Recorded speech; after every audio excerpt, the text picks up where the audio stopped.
భూతం భవ్యం భవిష్యచ సర్వం వేదాత్ ప్రసిద్ధ్యతి అన్నట్టుగా భూత వర్తమాన భవిష్యత్తులుగా కాలానికి రూపకల్పన చేసేది వేదమే. జీవన దార్శనికతకు అద్దం పడుతూ, ధర్మాలకు ఆధారమై, ఆలోచనకు రూపమై, ఆచరణకు ప్రతీకమై, సభ్యతకు సారమై, సార్వజనీన తత్వానికి దృఢత్వ బంధమై సర్వోత్కృష్టమైన వేదం నిత్య నూతనంగా భాసిల్లుతోంది. ఈ విశ్వంలోని ప్రతి విషయానికి అర్థం, వివరణ, పరిష్కారం, ఉన్నతిని ఇవ్వగలిగిన వేదం అద్భుతమైన విజ్ఞాన ఖని. విజ్ఞాన శాస్త్ర పునాదులు వేదంలోనే ఉన్నాయి. మానవజాతి జీవనాడిలా ప్రపంచ పురోగతిని నైతిక విలువలతో పెంపొందించే నాదమే వేదం.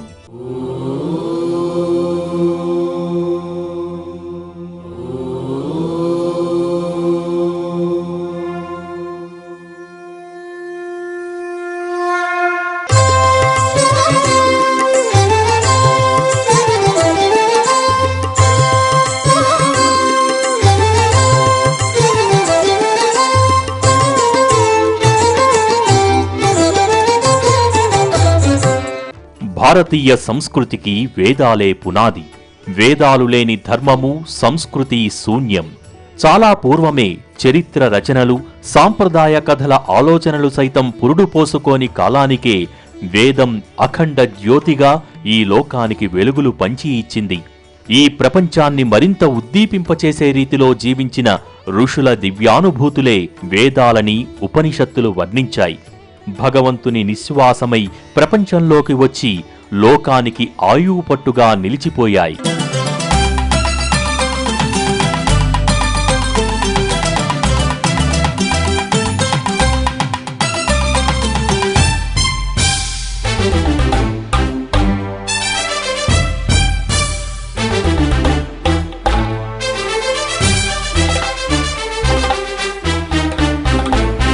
వేదం నుంచే సమస్త జగతి నిర్మాణం జరిగింది.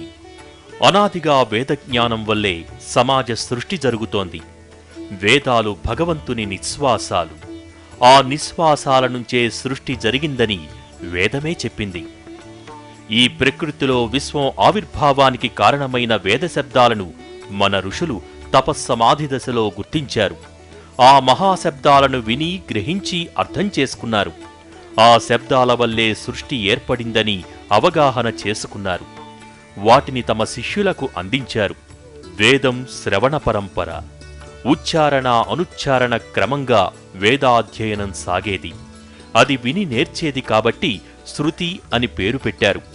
పదే పదే ధ్యానించేది కాబట్టి ఆమ్నాయము అని వేద విధులన్నారు. వేదం ఎప్పటిదో తెలియదు కనుక దానికి నిత్యం అని పేరు పెట్టారు.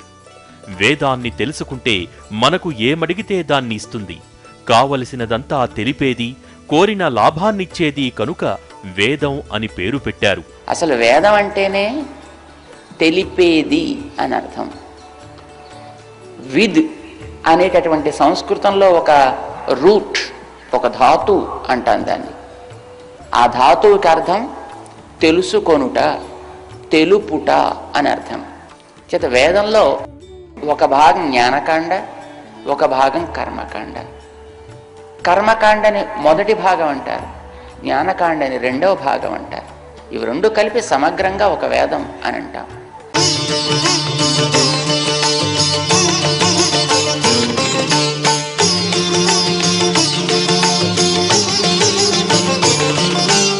విశ్వం అభివ్యక్తీకరణ వేదం ద్వారానే జరిగింది. ఆధునిక ప్రపంచపు భౌతిక విజ్ఞానానికి, సనాతన ధర్మ సంప్రదాయాలకు వేదమే మూలం. వేద పరిభాషకు అర్థం కూడా వేదాల్లోనే కనిపిస్తుంది. మన జీవితాలకు అర్థం, పరమార్థం ఎలా ఉండాలనేది వేదమే మార్గదర్శకత్వం చేస్తుంది. మనుగడలో జీవన వేదమై అడుగడుగునా దారి చూపిస్తుంది. ప్రపంచం అంధకారంలో మునిగి ఉన్నప్పుడు భారతం అత్యధిక ప్రకాశంలో జాగృతమై విరాజిల్లిందంటేనే వేదఘోష నిత్య సత్యమై విలసిల్లటమే అందుకు కారణం. అంతటి వేదాలను అధ్యయనం చేయటమంటే పూర్వజన్మ సుకృతమే. నేటి కాలంలో హిందూ ధర్మం అని పిలుస్తారు. వాస్తవంగా దీని పేరు సనాతన ధర్మం. ఈ సనాతన ధర్మం సృష్ట్యాది నుంచి మనలో ఆచరణలో వస్తూ ఉన్నది. ఎందుకంటే వేదమే ధర్మాన్ని గురించి చెప్పింది. ధర్మో విశ్వస్య జగతః ప్రతిష్ఠా లోకే ధర్మిష్ఠం ప్రజా ఉపసర్పంతి ధర్మేణ పాపమపనుదతి ధర్మే సర్వం ప్రతిష్ఠితం తస్మాత్ ధర్మం పరమం వదంతి అని చెప్పి ఈ ధర్మము యొక్క మహత్వాన్ని సాక్షాత్తు వేదమాత వివరించింది. అందువల్లనే ఈ ధర్మానికి వైదిక ధర్మం అని పేరు. పూర్వం అరణ్యాలలో ఆశ్రమవాసంలో జరిగిన వేదాధ్యయనం ఇప్పుడు గురుకులవాసంలో కొనసాగుతోంది. నిత్య సత్యాలైన వేదాలను భారతీయులు జీవితాలలో ఓ భాగం చేసుకున్నారు. వేదాధ్యయనం తరతరాలుగా స్వరం ఆధారంగా కొనసాగుతోంది. సత్యమార్గమైన వేదం పరమాత్మను చేరటానికి సరైన దృక్పథాన్నిచ్చింది. సనాతనమైన ఆ ఆలోచనా మార్గాన్ని అనుసరించటానికి వేద విద్యార్థులు గురుకులవాసం చేస్తుంటారు.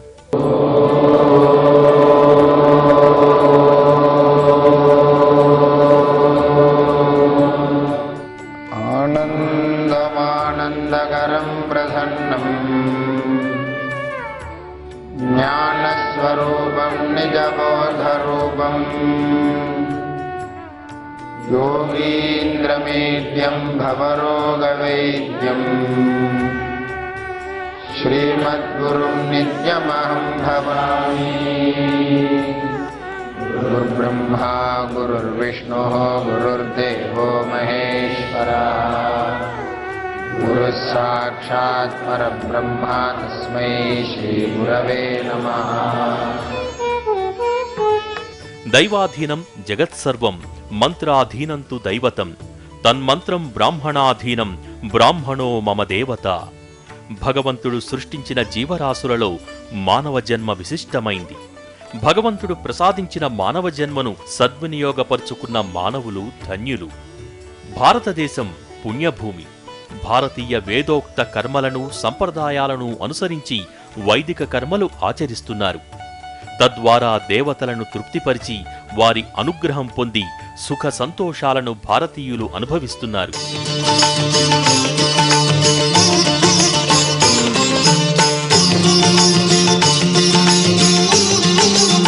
అధ్యయనం ఒక తపస్సు.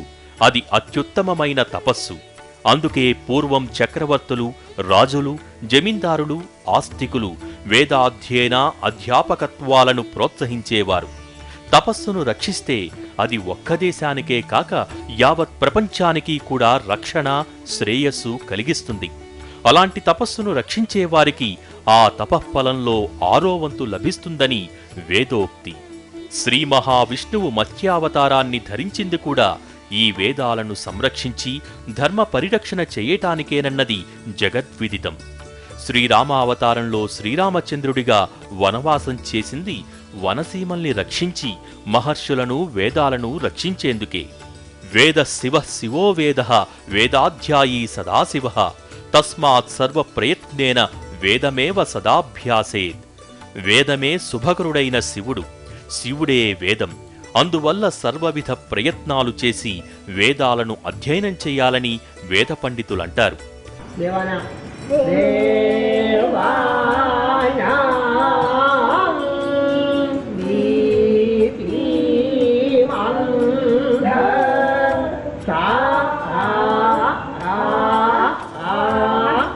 భారతీయ సంస్కృతికి మూలం ఆత్మవిద్య, కర్మ సిద్ధాంతము, లోక సంగ్రహము, సహిష్ణుత, దైవ సంపద, ఆత్మ నిగ్రహము, ఆదర్శవాదము, శిష్టాచారము, ఆహార విహార నియంత్రణ, వివేకము, వైరాగ్యము వంటి 11 ఉత్తమ విధానాలే మూలం.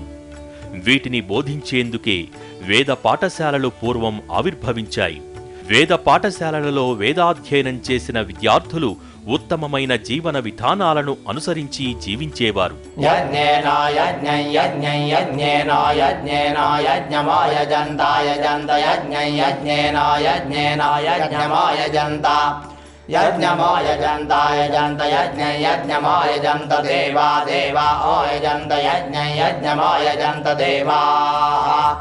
అయజంత దేవా దేవా ఓ యజంత యజంత దేవా స్థాని తాని దేవా ఓ యజంత యజంత దేవా స్థాని దేవా స్థాని తాని దేవా దేవా స్థాని ధర్మాణి ధర్మాణి తాని దేవా దేవా స్థాని ధర్మాణి. వేద పాఠశాలలో విద్యార్థులు వేకువజామున 4 గంటలకు నిద్రలేచి నేర్చిన పాఠాలను వల్లెవేస్తారు. దీనినే పూర్వ ఆవర్తని అంటారు. అనంతరం స్నానాదికాలు ముగించుకుని ప్రాతః సంధ్యావందన కార్యక్రమం నిర్వహిస్తారు.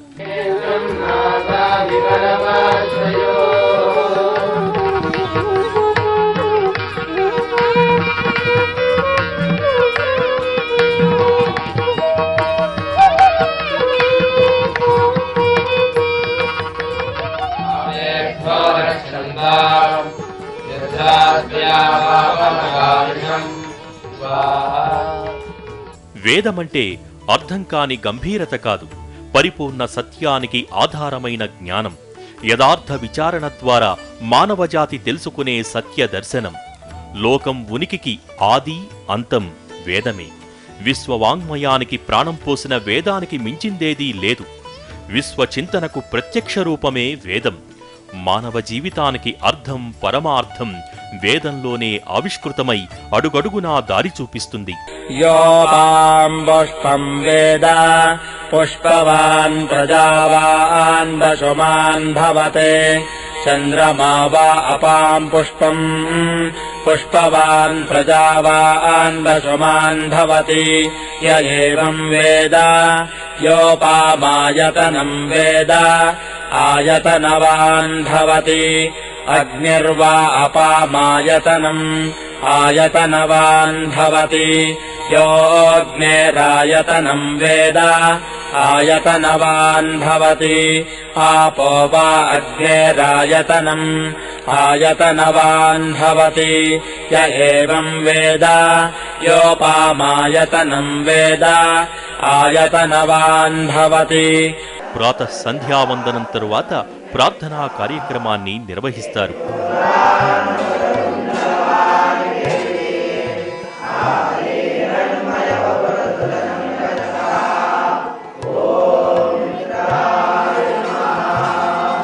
నిత్యం గోపూజా కార్యక్రమాన్ని నిర్వహిస్తారు.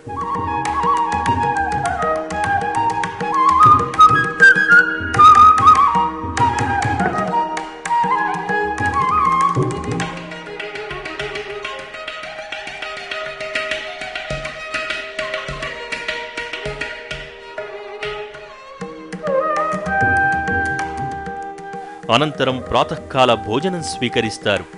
ఆ తర్వాత వేదాధ్యయనం ప్రారంభమవుతుంది. గురువు చెప్పిన స్వరాన్ని ఆలకించిన శిష్యులు అదే స్వరస్థాయిలో పురశ్చరణ చేస్తారు.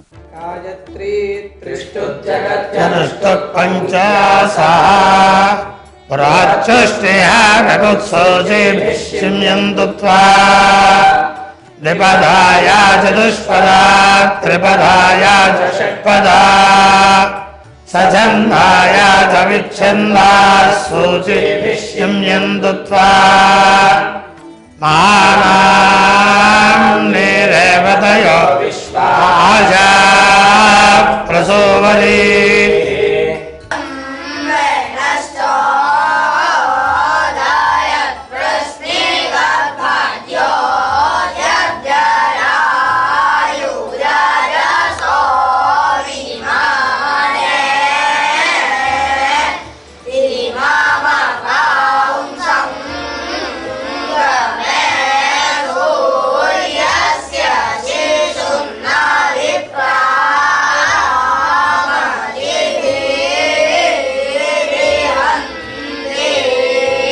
వేదం మోక్షాన్ని అన్నం తినటంతో పోల్చి చెబుతుంది. జీవుడు మోక్షం పొందాక అహం అన్నం అహం అన్నం అహమన్నాదో అహమన్నాదో అంటూ వేదం సాగుతుంది. ఉపనిషత్తులు అన్నం అంటే అద్యతే అత్తిచ భూతాని తస్మాద్ అన్నం తదుచ్యతే ఇతి. క్రమంలో అన్నం తింటే తృప్తినిస్తుంది, క్రమం తప్పి తింటే మన శరీరం పాడైపోతుందని అర్థం. కుక్షౌ తిష్టతి అస్యాన్నం వేదాభ్యాసేన జీర్యతే కులం తారయతే తేషాం దశపూర్వం దశాపరం. వేదాభ్యాసం చేసే విద్యార్థికి ఇటు 10 తరాలవారు అటు 10 తరాలవారు ధన్యత నొందుతారు. వేదాధ్యాయికి అన్నదానం చేసేవారి వంశం కూడా తరిస్తుందని వేదోక్తి.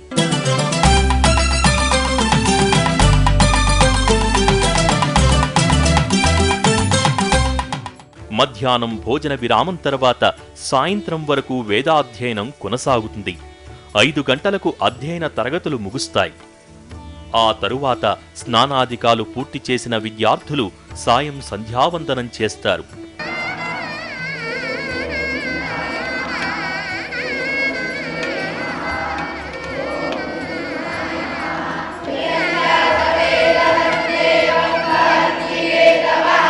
సంధ్యావందనం తర్వాత ఒక వేద భాగాన్ని సుస్వరంగా పఠిస్తారు.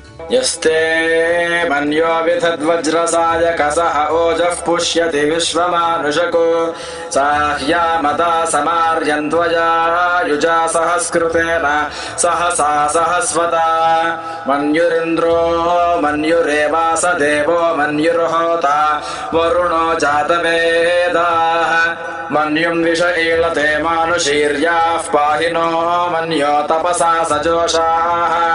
వేదం ప్రామాణికమైంది. వేదం జీవననాదంగా కొనసాగించే వేదాధ్యాయులు, వేద పారాయణులు ధనం ప్రఖ్యాతుల కోసం ఎప్పుడూ ఆశపడరు. విజ్ఞానం కోసం కృషి చేస్తారు. వేదం జీవననాదంగా కొనసాగితే దేశం, ప్రపంచమే సుభిక్షమవుతుంది.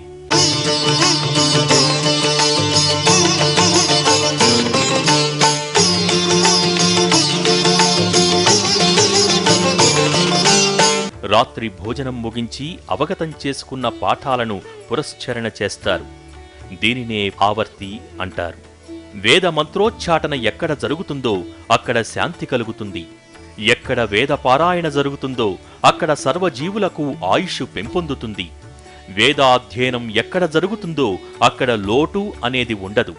మహోన్నతమైన వేద విద్యాబోధన వల్ల మహోత్కృష్టమైన శాంతిని పొందుతున్నట్టుగా వేద పండితులు చెబుతారు.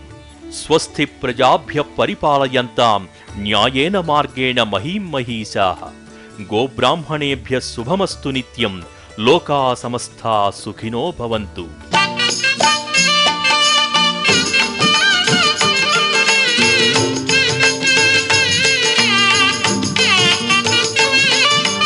వేదమే విశ్వాధారం. తల్లిని ఎలా అయితే పూజిస్తామో అలాగే వేదాన్ని పూజించాలి. కృతజ్ఞత కలిగి ఉండాలి. వేదం పురాణాల ద్వారా, స్మృతుల ద్వారా పలు రకాలుగా సమస్త జనులకు అందుతూనే ఉంది. భారతీయ సంస్కృతిలోనే వేదం అంతర్వాహినిగా ఉంది. వేదాలను కాపాడుకుంటే ఋషి సంస్కృతిని కాపాడుకున్నట్టే. విశిష్టమైన సంస్కృతిని పరిరక్షించుకుందాం. వేదాలను కాపాడుకుందాం.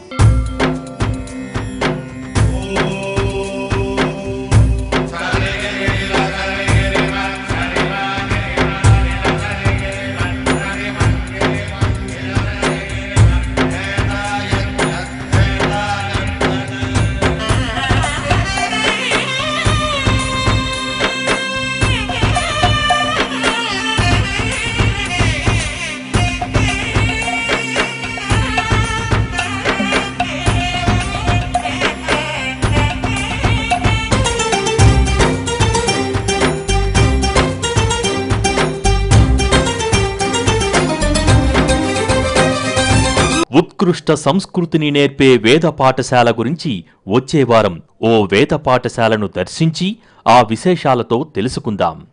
అంతవరకు సెలవు. నమస్కారం.